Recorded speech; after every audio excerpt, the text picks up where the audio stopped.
espero que se encuentren muy bien. En este video vamos a hablar sobre cultura y desafíos en traducción.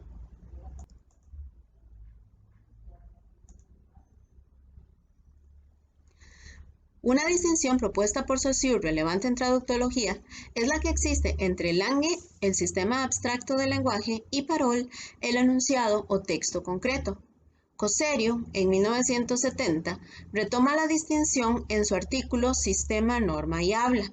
Se puede definir sistema como el complejo abstracto de posibilidades, gramática, léxico, formas de tratamiento, entre otros. La norma como prescripciones y convenciones involucran lo normativo no solo en el lenguaje, sino también en la comunidad y su cultura, reglas del juego, principios de lo que es aceptable, lo cual da lugar al infinito potencial creativo, y el texto como la realidad concreta. El texto se compone por dimensión, que es la orientación lingüística concreta, realizada con ítems léxicos, recursos estilísticos, estructuras sintácticas, usos metafóricos y juegos de palabras.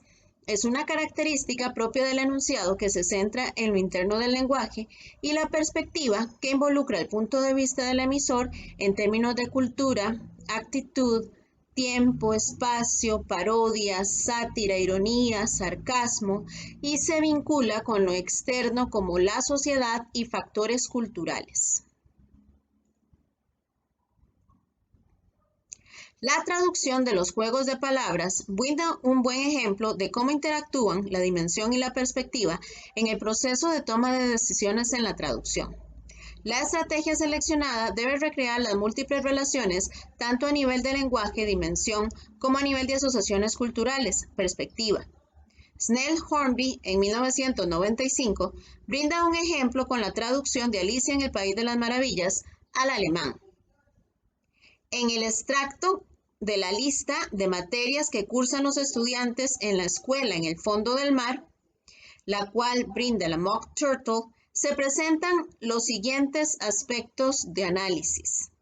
Congruencia semántica. Reel, tambalearse, y writhe, retorcerse. Son dos verbos que implican constante movimiento, como lo hacen los animales en el agua. Asociaciones por afinidad fonética con las materias que cursan los niños en primaria. Lectura, escritura, aritmética. Reading and writing, reading and writing. Afinidad fonética. Ambition, distraction, uglification and derision. Estaría reemplazando de una forma fonéticamente similar a addition, subtraction, multiplication and division. Y también hay connotaciones negativas con las palabras uglification and derision, que muestran un discurso triste en torno a una didáctica severa.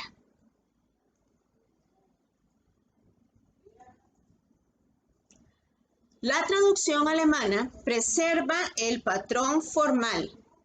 Reemplaza reading and writing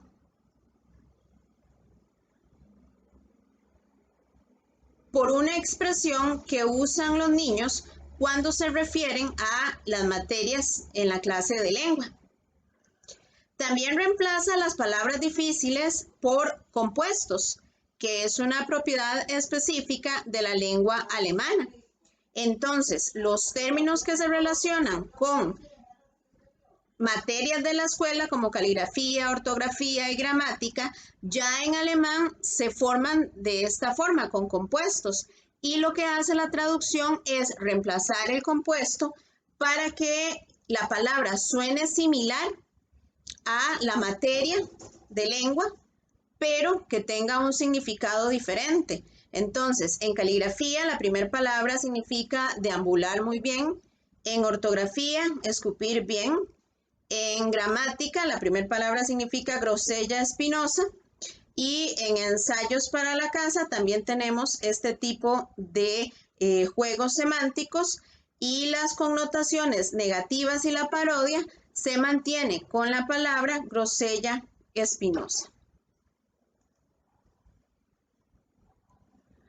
Por su parte, la traducción al castellano emplea los verbos beber y escupir, que mantienen relación semántica escasa, procura afinidad fonética, pero el verbo fumar no parecería el más apropiado para un texto de niños, y ha intentado reproducir 3 infinitivos. Sumar, restar, multiplicar, tendría más sentido que la última palabra también lo hiciera.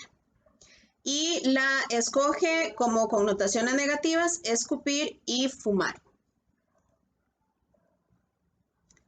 Otro caso que evidencia la forma en la que interactúan la dimensión y la perspectiva se encuentra en el extracto de la obra Jumpers de Stoppard. En él, aunque la dimensión parece muy simple, los desafíos para la traducción yacen en la perspectiva.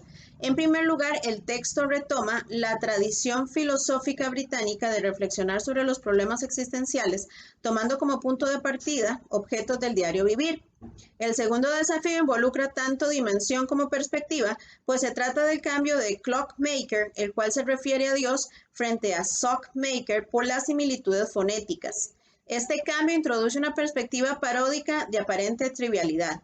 Si se ignoran estos aspectos en la traducción, se reduce el contenido del escrito, la imitación, las características del personaje principal y el efecto estilístico. La metáfora es otro recurso empleado en una cultura para representar y constituir la realidad. Hablar de metáforas en la traducción significa hablar de modelos de mundo y de modelos de comportamiento y de cómo distintos modelos pueden relacionarse entre sí. Una metáfora es un texto porque implica varios niveles. Por ejemplo, para un sintagma como a sunny girl existen los niveles objeto, girl, entidad descrita, imagen, son, vehículo y sentido, brillante, alegre, con energía. El significado de la metáfora cambia culturalmente. Así, mientras que en inglés ser gato se asocia con malicia, en alemán se asocia con agilidad. La dificultad de traducción de una metáfora depende de su función en el contexto de uso. El traductor deberá analizar las opciones que tiene para efectuar su trabajo. Puede reproducir la misma imagen en el texto meta, reemplazar la imagen del texto fuente por una imagen estándar propia de la lengua meta, cambiar la metáfora por un símil, cambiar la metáfora por un símil más sentido, cambiar la metáfora por sentido, suprimir la metáfora y emplear la misma metáfora combinada con sentido. En el extracto del cuento Das Wunderkind de Thomas Mann se emplea la metáfora einem wahren Weltensystem von elektrischen Glühlampen, la cual remite a un vasto número de luces individuales organizadas. Por ello se considera en Snell Hornby que A Whole Universe of Electric Bulbs remite a una totalidad abstracta de bombillos, por lo que se prefiere A Veritable Galaxy of Electric Lights.